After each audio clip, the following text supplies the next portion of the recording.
Okay, this is a video that was requested by a couple of people to talk about how R treats logical expressions. If you don't know what those are things like less than, equal than, and if, things like that with Boolean. So I'm going to use the example that we were using before about cadets. So this is just as a reminder, this is just a simple set of made up cadet information, a social security number, squadron, their major, gender, GPA, and the major GPA, all right?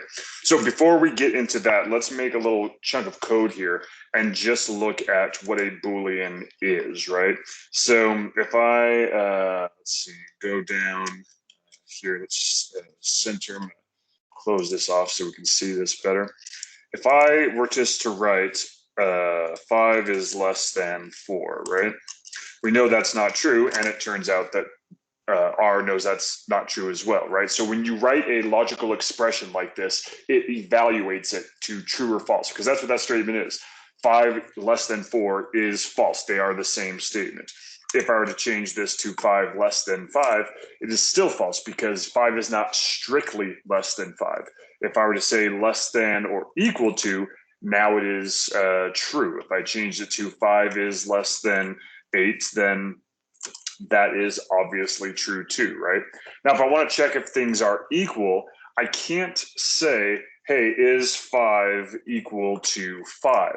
I can try, but R is going to give me an error message, right? Because equal is the thing, is the symbol that we use to set something. So this is saying make 5 equal to 5, which is fine. But if I said make 5 equal to 6, I would be redefining mathematics. And if R let me do that, I'd probably get some argument from the rest of the math department. So when we are checking equality, we use a double equal sign. So 5 double equals 6, that's basically asking, is 5 equal to 6? And it's not, obviously.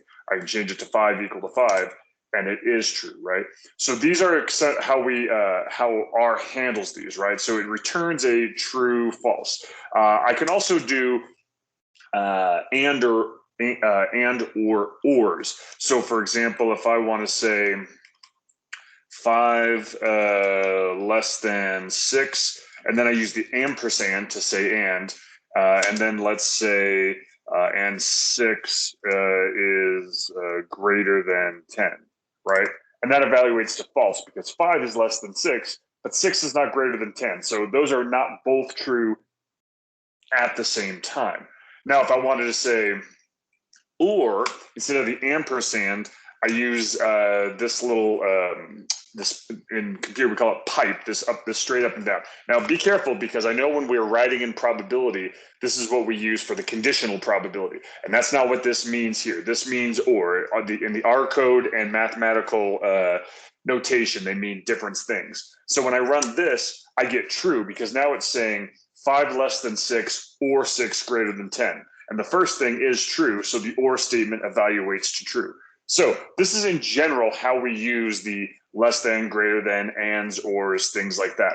But what's the real value is how we want to use this when we're checking our data, right? So if I look at my data again, or just the head of it, right, I have all this stuff. So one of the things I might be interested in is saying who are my A students, right? And so what I can do here is I can use a logical expression and say cadets $, GPA, and I can go ahead and say greater than 3.5. So this is going to give me all the cadets who have a GPA greater than 3.5, which would be my A students. And I should say greater than or equal to, because 3.5 is an A as well, right?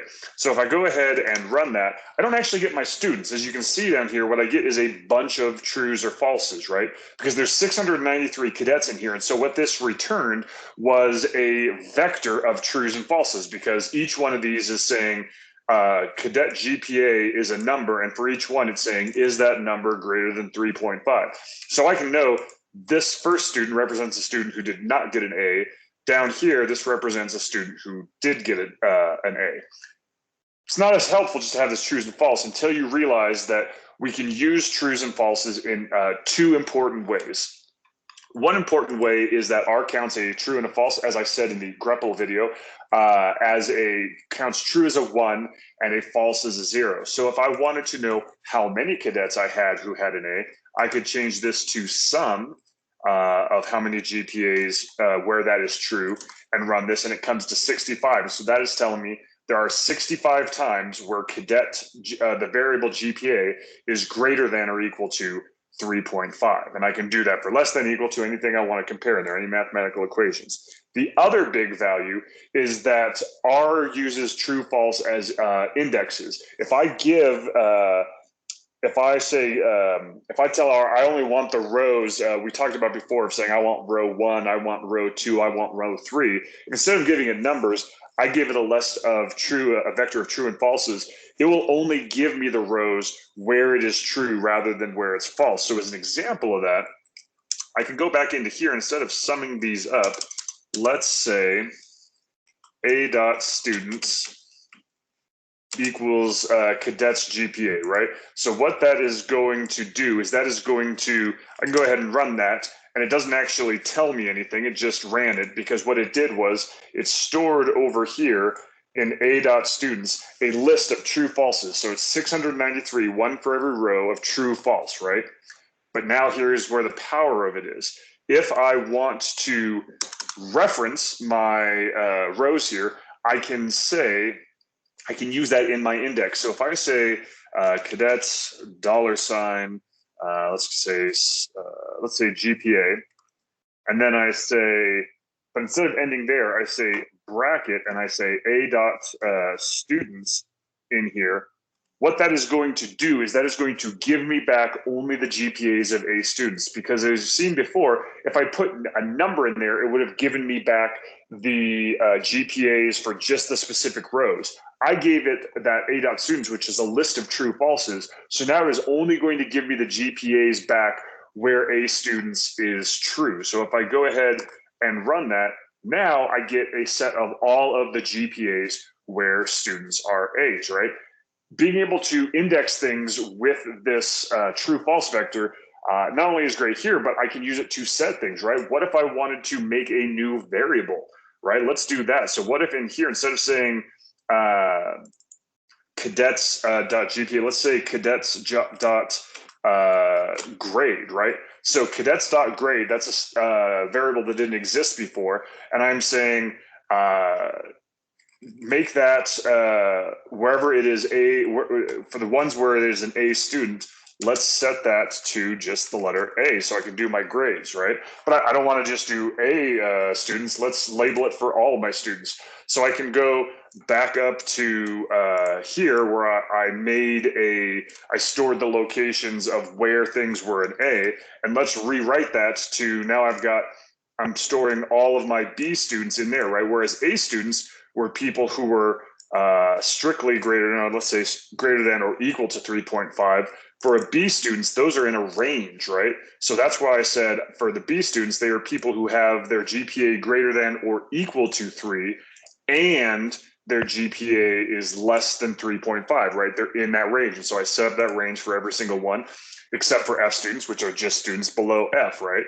And once I store all those in there, then I can go down here and I can do a similar line of code for each one. If I just ran this line of code, A students only lists the places where there's A. So it would put an A in the space of grade, and it would just leave an NA, or nothing available, not applicable for all the others. It wouldn't give me an error. It just wouldn't load grades in. But I can go ahead and let's copy this line of code, and I can put in A, B, C, D, F. And then here we're going to say, only put B's where there's a B student, only put C's where there's a C student, and so on, D, F. And then over here, let's change the letters to B, C, D, and F, right? And that is going to put grades in for all of my students. So I can go ahead and run that, because remember, in each one of these places, it's going to only access and do the command for the locations where it is true. And I can rerun my little header file up here, and sure enough, now I have a grade at the end, which if I were to page through, this is just the head. If I were to look at the entire chart, which I can click on cadets over here and get a little preview. There's all my D's as I go down there, D, D, D, D, D, D, D. There's some B's, right? And so I've got a lot of, all of my grades have been loaded in.